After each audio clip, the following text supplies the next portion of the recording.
Hello everyone, I am Aastha Chaudhary and welcome to Rau's academy. आज हम discussion करने वाले हैं मध्य प्रदेश के मुख्य सचिव की नियुक्ति के बारे में। आइए बात करते हैं कि किसकी नियुक्ति हुई है इस बड़ी पोस्ट पर। तो new chief secretary of Madhya Pradesh, ठीक है। आगे देखें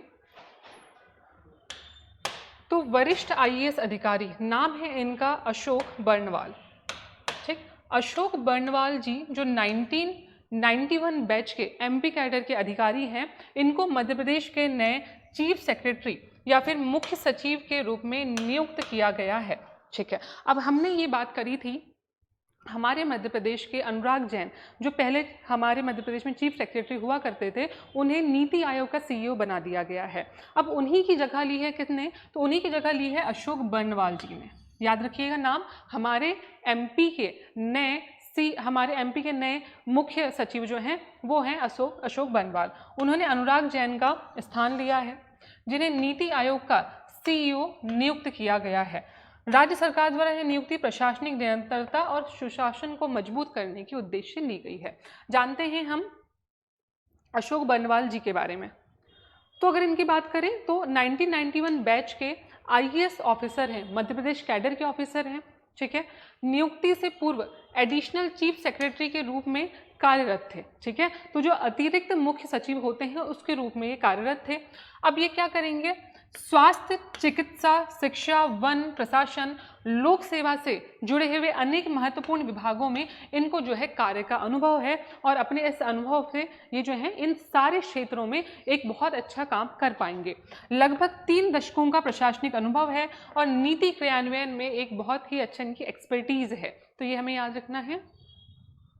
ओके, अब चीफ सेक्रेटरी जो है इनके बारे में बात कर लेते हैं कि कहाँ पर क्या क्या प्रोविजन है। तो चीफ सेक्रेटरी जो है राज्य का एक वरिष्ठतम आईएएस अधिकारी होते हैं, ठीक है, और स्टेट सिविल सर्विसेज के प्रमुख होते हैं, head of the state bureaucracy होते हैं। याद रखिएगा, नियुक्ति राज्य सरकार या फिर मुख्यमंत्री द्वारा की जाती है। किसके द्वारा की जाती है? जो एमपी के सीएम हैं उनके द्वारा की गई होगी, अगर हम इसके संदर्भ की बात करें एमपी की तो। यह मुख्यमंत्री का प्रमुख प्रशासनिक सलाहकार होता है। ओके, अगर हम बात करते हैं ब्यूरोक्रेसी की, तो जो सबसे हेड पोजीशन पे होता है स्टेट में वो होते हैं चीफ सेक्रेटरी, ठीक है। और अगर हम बात करें इनके एक सबसे बड़े कार्य की, तो एक प्रशासनिक सलाहकार होते हैं, एडमिनिस्ट्रेटिव एडवाइजर होते हैं। किसके होते हैं? ये सीएम के होते हैं, ठीक है। अब विभिन्न विभागों के बीच समन्वय स्थापित कर नीतियों के प्रभावी क्रियान्वयन, जितनी पॉलिसी है उनका इम्प्लीमेंटेशन कितने अच्छे से हो सकता है उसको सुनिश्चित करवाते हैं, ठीक है। चले आगे देखें। अब क्या होते हैं इनके फंक्शन? एक तो मंत्रिपरिषद और मुख्यमंत्री जो हैं उनके मुख्य प्रशासनिक सलाहकार होते हैं, उन्हें अलग अलग पॉलिसीज़ पे सलाह देते हैं और कहाँ पर कितने चेंजेस किए जा सकते हैं, कहाँ पर कैसी जो पॉलिसीज़ बनाई जा सकती है, वहाँ पर जो है ये इन पर मदद करते हैं। तो विभिन्न विभागों के बीच, यहाँ देखिए हम, तो विभिन्न विभागों के बीच जो है ये कोऑर्डिनेशन स्थापित करते हैं, याद रखेंगे। ओके, राज्य सरकार की नीतियों योजनाओं में इम्प्लीमेंटेशन और मॉनिटरिंग की निगरानी करते हैं। संकट के समय, आपदा प्रबंधन के समय प्रशासनिक नेतृत्व कौन करते हैं? तो मुख्य जो सचिव होते हैं वो करते हैं। राज्य के सिविल सर्विसेज का नेतृत्व कौन करेंगे? और प्रशासनिक सुधारों को, जो एडमिनिस्ट्रेटिव रिफॉर्म है उसको बढ़ावा कौन देंगे? तो हमारे मुख्य सचिव जो है इनका ये कार्य होता है। चलिए आगे देखते हैं। अब जो चीफ सेक्रेटरी होते हैं या मुख्य सचिव होते हैं, क्यों इतने इंपॉर्टेंट होते हैं, ये पोस्ट अपने आप में क्यों इतने इंपॉर्टेंट है? तो एक तो राज्य प्रशासन का हाईएस्ट रैंकिंग सिविल सर्वेंट होता है। अगर क्वेश्चन आ जाए राज्य शासन का हाईएस्ट सिविल सर्वेंट जो है, हाईएस्ट रैंकिंग सिविल सर्वेंट कौन होते हैं? तो चीफ सेक्रेटरी ऑफ स्टेट होते हैं। सरकार और नौकरशाही, मतलब जो गवर्नमेंट है और जो ब्यूरोक्रेसी है उसके बीच में एक बहुत बड़ा ब्रिज का काम करते हैं, बहुत बड़ी कड़ी या लिंक होते हैं, ठीक है। उसके बाद गुड गवर्नेंस, पारदर्शिता, ट्रांसपेरेंसी या फिर अकाउंटेबिलिटी सुनिश्चित करने में इनकी बहुत बड़ी भूमिका होती है।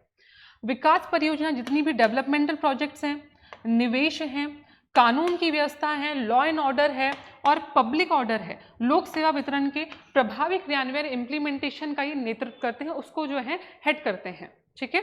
चले आगे देखते हैं। अब बात आती है आज के अभ्यास प्रश्न की। तो यहाँ पर लिखा है कि with reference to the chief secretary of state consider the following statement. Options हैं यहाँ पर, जब chief secretary is the senior most IAS officer of the state. Second, जब chief secretary acts as the principal administrative adviser to the chief minister. Third, the chief secretary is appointed by the president of India. अब कौन सा option इसमें सही है, इसका आप जवाब दे सकते हैं कमेंट सेक्शन में।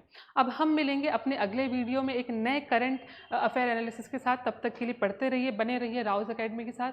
Thank you for watching this video.